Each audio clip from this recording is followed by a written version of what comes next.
Comparison பண்றானுங்க. எது கூலியா லியோவானு? டேய் லியோலாம் ஒரு படமே கிடையாதுடா, குப்பை.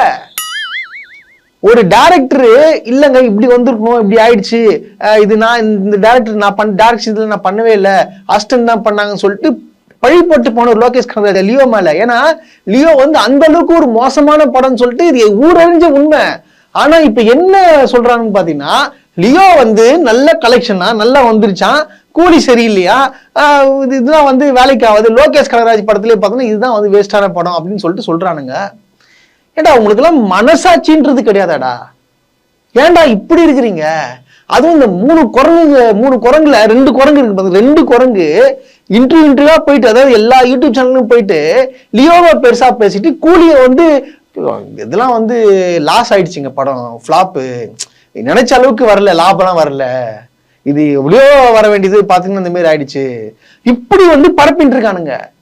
ரஜினிகாந்த்ரா ஒரு அவர் ஒரு கரிஷ்மா. அவரு நீ கொண்டாடுறீங்களா? விஜய்ல யாரை பார்த்து கொண்டாரு? ரஜினி ஏகப்பட்ட அவார்டு வாங்கிக்கிறார், பத்மபூஷன் அவரு. இவருக்கு ஒரு அவார்டு கொடுக்கலடா இன்னும், வெறும் விஜய் வாங்கியிருக்காரு. விஜய் 7 பொண்ணுல கொடுப்பான்டா. நீங்க யாரா கம்பேர் பண்ணி பேசுறீங்க? உச்ச நடிகர்ன்றீங்க.